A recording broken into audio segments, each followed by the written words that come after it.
Hey, how's it going, guys? Mr. Boss for the win here, and in today's GTA video, we're going to be taking a look at some interviews that Rockstar have done over the last couple of years where they have specifically referenced things they want to do in future games, and also GTA 6 directly.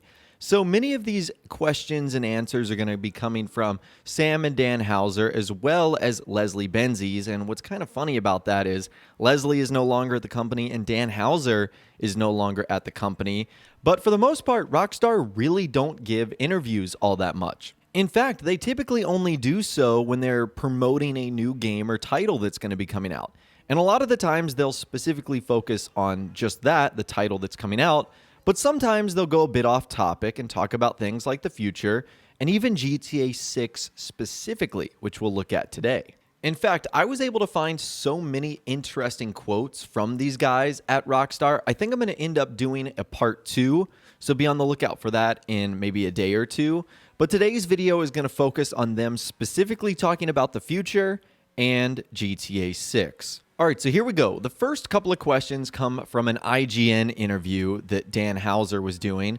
They first asked him, now that you have a 3-character narrative referring to GTA 5, would you ever go back to a single protagonist? And he said, I don't think this is something that we have to do in the future. I don't think it's the only interesting thing to do. It's something that we may well revisit, may well do with more characters or less characters, but I still think there's a place for a single character game. That may be a future GTA game, it may be a future game with another IP or not. And this is interesting because GTA 5 was the first game that, for the most part, featured 3 main characters. GTA 4 kind of did it with the overlapping stories of Nico and Johnny and Luis Lopez. And Red Dead Redemption 2 did it with sort of 2 characters, since you go and play as John Marston at the end, but GTA 5 was the first one to feature 3. So it kind of makes you wonder, in a future Grand Theft Auto game like GTA 6 specifically, would Rockstar intentionally go back to just one main character, like we saw in the older GTAs like Tommy and CJ? Something interesting to think about. Now, a little bit later on in that interview, they asked why San Andreas' bodybuilding mechanic was not in GTA 5. They said it's a really cool feature, and we just haven't really used it since. We'd love to use it in a future game. It works really well in a California set game. It's just looked like if the 3 characters were going to be something that was worth having, then that was something it could be worth not having. And I think the introduction of the 3 characters caused not only the bodybuilding mechanic to not exist, but other things as well, like being able to go on dates and have girlfriends, because all 3 characters have their own unique personalities and features. So I think Rockstar sort of had to sacrifice that a little bit, but I would love to see that return and even more RPG-esque elements that we saw in San Andreas return in a future GTA game. Now, in that same interview, they also asked Dan Houser about the map. And although he was primarily talking about GTA 5's map, he did talk about something he'd love to do in the future, and that is adding multiple cities. He said doing other cities, though, felt like it was going to create problems we didn't need. It wasn't going to add to the experience. Of course, you could do a game with a bunch of cities now. That could be pretty interesting. But we didn't think that was going to be this game. So basically what he's saying is when they were developing GTA 5, there was a thought of doing multiple cities, but it wasn't going to work for this game. But it's something they would love to do in a future game where you have all the cities in one big world. Now, we've seen Rockstar dip their toe in this a little bit. Like in GTA 5, you go to North Yankton for a small amount. In Red Dead Redemption 2, you go to Guarma. But there's never been like a permanent new location in the game. That would be fun. And building off of that, on a separate interview that Leslie Benzies did, he even referenced the exact same thing. He was asked if there was any chance that Vice City might return in a future GTA, and he talked about how Vice City was almost tied to the era more than the setting, and although it is somewhere they would love to revisit, it would feel strange in a different time period. But he went on to say, of course, at some point, we would love to have one big world containing all our cities, and let the player fly between them and revisit their favorite areas.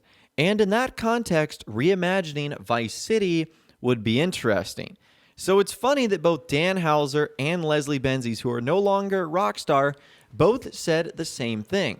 That having a game with a one big world containing multiple cities where the player could fly and revisit them would be really cool. That would be awesome if we even got a fraction of that in GTA 6, where it was just 2 or 3 cities, not even really all of them. Now, on the subject of Vice City, it seems like there was some goal or plan to expand more than just the city itself. So, in another quote, Rockstar said, "We had talked about doing the Everglades. I think we even roughed some of it in. That would have been great. Basically, expanding out of the city into the surroundings would be good. You get such good contrast, but that was something that we devoted a lot of energy to in the later games." So as things currently stand, Vice City is going to be one of the rumored locations for GTA 6, and there's even some evidence that supports that's the case, like people were doing some scouting there for Rockstar. Again, those are rumors and leaks if you believe them. So if they did reimagine Vice City, would it feature an area outside of just the city? Kind of like in GTA 5, you have Los Santos, but you also have the sprawling world around it as well. Anyways, let's move on. This next question that Dan Houser received was very interesting. He was asked about ever having a woman in a lead playable role. And he said, "We really didn't think about it this time. That's not to say that we couldn't or we wouldn't. This character set is just what came to us. It wasn't, we've got X and Y, so we need Z. We weren't trying to do it off a checklist. I don't think that will ever give you something that's believable or engaging. In the future, could we do a game with a lead female character? Of course. We just haven't found the right game for it yet. But it's one of the things that we always think about. It didn't feel natural for this game, but definitely for the right game in the future. With the right themes, it could be fantastic." So that's also one of the big rumors for Grand Theft Auto 6 is that there's going to be some main character that is a female, which would obviously be something very new for the GTA series.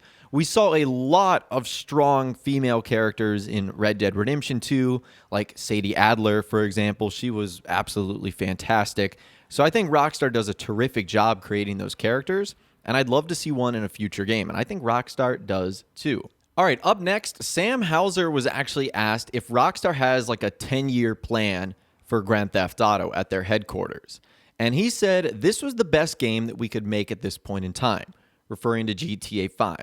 "We're not holding anything back for the future. If you said to me now, go and design another GTA, I'd be like, oh, what the F am I going to do next? But hopefully when the time comes, we'll figure out what was good, what wasn't, and what could be improved with a bit of tech. The reason the game is still vibrant and exciting 11 years after it went into 3D is because we haven't done that. We've gone all out on every version to try and make the absolute best game we could at the time. And yes, we've had to cut features out because they couldn't be done, or whatever it might be, but each time we've been ambitious and pushed ourselves as hard as we could. Of course, a part of me would love not to have to worry about GTA anymore, but another part of me goes, I'm so excited to see what the guys have come up with and what we can all do when the time comes. We're focused purely on finishing this, and that's what allows us to maintain some semblance of sanity." So it's interesting because that quote came out right before the release of GTA 5. I wonder what that it would have to say now, but essentially what I got from that is it doesn't look like there's going to be any leftovers from GTA 5 in Grand Theft Auto 6. It kind of looks like Rockstar poured everything out for that title, which is good. I don't really want to see a lot of leftovers. And the last couple of questions that we'll be diving into today, Rockstar directly were either asked about GTA 6 or they talk about GTA 6 themselves. The first comes from Leslie Benzies when he was actually asked about GTA 6 and if there even was going to be a GTA 6. He said, "We've got about 45 years worth of ideas we want to do. We don't know what GTA 6 will be, but we've got some ideas. GTA Online is the focus right now. There ain't no rest between finishing 5 and then online. Plus, we have some other stuff. DLC, I don't know exactly how to describe it, that we'd like to do, and we'll pick the right ones." So this is actually one of the quotes that I have recognized before. I do think it's funny how specific he was when he said he's got 45 years worth of ideas for GTA 6. So it's bound to be good. The story, whatever Rockstar comes up with, is likely going to be pretty incredible. Dan Houser was also asked about what GTA 6 will look like on a PS4. They were talking about how GTA 5 is coming out at the end of a console cycle, and does the advancement in technology interest you? And he said, of course we're interested, but no, not in terms of GTA, because we're always working on the current game. We look at the tech at a more practical level, what will be ready for which game that we're working on further down the line. We don't have another GTA in development. We don't work on 3 of these games at a time. That would be phenomenally depressing. So in terms of GTA, no. We get pitched by the hardware manufacturers on what they're planning to do, and our tech guys come up with ideas on how that could be used. Does this influence design decisions? Of course, but we're not sat there fantasizing about 10 years down the line. We're so busy with what we're doing right now. I would love to hear them get asked this same question now. Because remember, that happened almost 7 years ago. And it kind of makes you wonder, will GTA 6 appear on the current generation consoles? Or will it be a next-gen game only? I'm kind of hoping it's a next-gen game only, but I wonder how long we would have to wait for something like that to come out. And the final question Rockstar has been asked about GTA 6, this was actually revealed in an interview that Dan Houser did right before the release of Red Dead Redemption 2.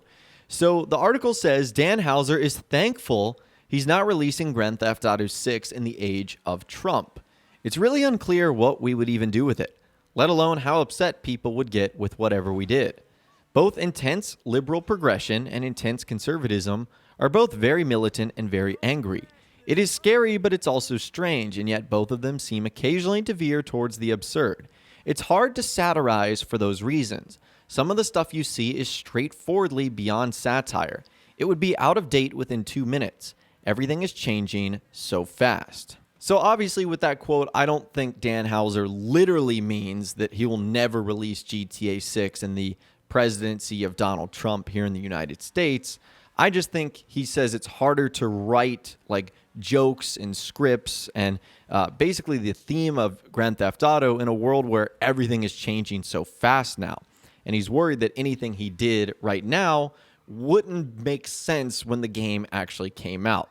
But that was an interesting quote, and I think that's the most recent quote from them regarding GTA 6, as that was in 2018. But anyways, that right there is every Rockstar Games interview that I was able to find where Dan Houser, Sam Houser, and Leslie Benzies, and even a couple of other guys talked about future games and even GTA 6 in particular. Again, be on the lookout for part 2, which will either be coming out in a day or so, regarding some other interesting topics they had to discuss regarding the GTA series. But I'd love to hear from you guys in the comments down below on what we discussed in this video today. Let me know what you think was the most interesting answer and question. Mine, I thought, was about the female lead character, which is something I would absolutely love to see. But let me know what you're thinking in those comments down below. I'd love to hear from you guys down there. If you guys did go to enjoy this video, though, a like rating would, of course, be awesome. And be sure to subscribe to my YouTube channel if you are new, or you want to stay up to date on all the latest GTA and Red Dead Redemption videos that I'm doing here on my channel. And be sure to ring that notification bell as well. Sometimes YouTube just doesn't work, and if you ring that bell, you'll always be guaranteed to be notified when new videos arrive. But of course, as always, guys, thank you all so much for watching. Take care, and I'll see you guys in the next video.